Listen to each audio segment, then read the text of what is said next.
आइए। नाविका जी, मुझे उम्मीद है कि बीच में कोई हस्तक्षेप ना करेगा, पर मैं अपनी बात रखने की कोशिश करता हूँ। देखिए, मुझे तो बड़ा खुशी महसूस होता है कि जो कल तक तमंचे और शरिया लागू करने की बात कर रहे थे, वो आज कानून की बात कर रहे हैं। मतलब चुनाव का ऐसा फटका पड़ा है कि अब कानून और नींबू पे आ गए हैं।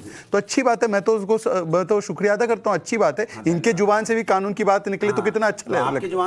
नाविका, मैंने किसी के बीच में नहीं बोला, मैंने पूरा कानून का फॉलो बहुत जल्दी भड़क जाते हैं। नहीं, मैंने याद दिलाया। ये बीबीसी के ऑनररी मेंबर है। मैं अपने दोस्तों नाविका, ये देखिए बार-बार नाविका जी, भड़क जाते हैं।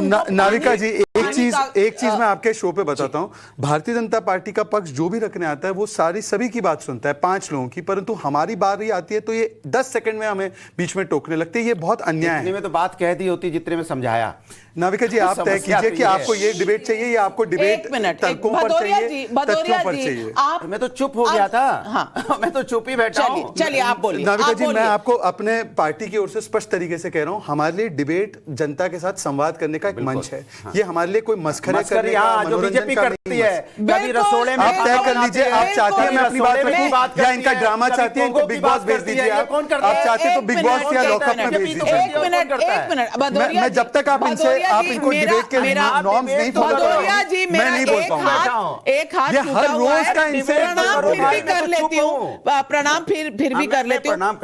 मैं चुप हूँ, लेकिन उनसे कहो बोले तो सही कुछ। ऐसी चुप्पी नहीं चाहिए, थोड़ा सा सुन लीजिए, थोड़ा सा सुन लीजिए जी। नाविका जी, मैं स्पष्ट तरीके से अपने पार्टी की ओर से फिर से कह रहा हूं कि यदि डिबेट के स्तर को इस प्रकार से हमें नीचे करना है नहीं तो गिराएगा, आप बात कहें जी। ये देखिए फिर से शुरू हो गए। अब कोई बात नहीं, आपको तो अपना पक्ष रखना, आप रखिए। आपको नहीं नाविका जी, आप देखिए नाविका जी, अगर हमें करेंगे आप अगर हमको देखिए, ऐसे है कुछ पैनलिस्ट तो बिग बॉस लॉकअप जाते हैं। अगर इनको बिग बॉस लॉकअप का शौक है तो वो वहां जाए। ये ज्ञान दे रहे हो, बताओ इतनी देर से। आप पक्ष रखिए ना, आप पक्ष रखिए, आप अपना पक्ष रखिए। जो मुद्दा आप उठा रहे थे, फिर उससे हम जवाब ले बाकी। देखिए, पहले तो बहुत अच्छी बात है कि ये कानून की बात कर रहे हैं, अच्छी बात है। 2 कल फैसले आए, एक ताजमहल पे इलाहाबाद हाई कोर्ट का। उसमें जज ने क्यों नहीं लिखा कि मुझे डर है कि पक्षकार डर का माहौल पैदा करेंगे, और केवल वाराणसी के जज ने ही क्यों बात लिखी। तो आज मैं चाहता हूं कि जो बड़ी बड़ी बातें कर रहे हैं ना, सरकार को ये करना चाहिए, वो करना चाहिए, कम से कम अपनी जुबान से पहले बार ये कह दो कि जो लोग बाधा बन रहे थे, विघ्न डाल रहे थे, वो आतंकी, आपराधिक, संविधान पापी, एसपी माइंडसेट के हैं। पहले तो ये बात एक्नॉलेज कर रहे। दूसरी बात, यहां पर साध्वी जो बैठी हैं, उनको बार बार हमें भारत माता की जय, हर हर महादेव बोलकर किसी को सर्टिफिकेट लेने की जरूरत नहीं है, परंतु हाँ, क्योंकि ये बात इन्होंने छेड़ी है, क्योंकि इन्होंने बात छेड़ी है, एक सेकंड, क्योंकि उन्होंने नाविका जी, नहीं मेरी बात पूरी नहीं हुई, ये तरीका नहीं है नाविका जी। मैं जियाई साहब से आपकी बात का जवाब लेना चाहती हूँ, उनसे जवाब लेना है। ये फिर से देखिए फ्लो में, नहीं एक सेकंड, ये क्योंकि सर्टिफिकेट मांग रहे थे ना। अब मैं आपको बता रहा हूं, ये इंडियन एक्सप्रेस में लिखा है, महाराष्ट्र में अबू आजमी ने वंदे मातरम कहने से इनकार किया। पहले इसका खंडन करे, फिर साध्वी जी का सर्टिफिकेट मांगे। अब मैं पहले इनसे जवाब लो कि खंडन करते अबू आजमी के एजेंट है क्या? आपको सवाल साध्वी जी के एजेंट, ये किस प्रकार की भाषा साध्वी जी के लिए इस्तेमाल कर रही है? साध्वी जी मतलब क्या हुई? ये क्या बोल रहे हैं? साध्वी जी के एजेंट होगा, एजेंट कौन होता है? साध्वी जी क्या बात कर रहे हैं? ये क्या तरीका है? साध्वी जी आप क्या करना चाहते हैं? गलत बात कर रहे हो आप। साध्वी जी मुझसे पूछ रहे हैं आप कि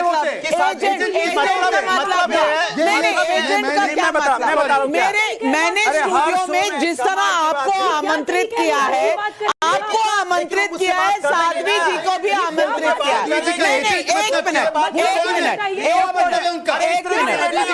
धमकाने वाली डिबेट नहीं होगी, नहीं करता, कोई नहीं डिबेट करता। धमकाने के लिए डिबेट करने के आए क्या? सत्ता में तो धमकाते रहेंगे हर बात पे, ऐसे नहीं हो सकता, वैसे नहीं हो सकता। भारत माता की जय नहीं बोल पाते, यहाँ पे जय, भारत माता की जय बोला तो आप बोल नहीं पाए। धमका कौन रहा है? धमका कौन रहा है? धमका कौन रहा है? नहीं, धमका कौन रहा है आपको? नहीं, मैंने ऐसे, एक मिनट मेरी बात सुन लीजिए। हम सब हिंदुस्तानी हैं। अच्छा, मेरी बात अगर हम अगर हम सब हिंदुस्तानी हैं, अगर हम सब हिंदुस्तानी हैं, तो ये कौन सी परीक्षा थी कि भारत माता की जय बोलो, भारत जो भारतीय जनता पार्टी, अच्छा भारतीय जनता पार्टी बोलती है हमेशा।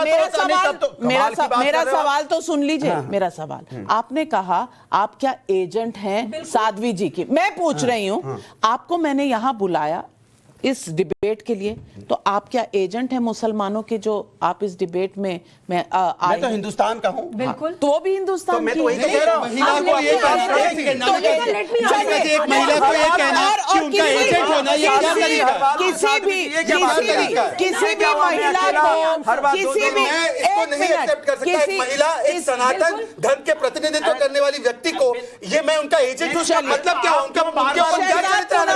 शहजाद पूनावाला, मैं एक महिला हूं और मैं जानती हूं हर महिला अपने पक्ष खुद रखना जानती है और अपना बचाव खुद करना जानती है। और अब बीच में कोई नहीं बोलेगा।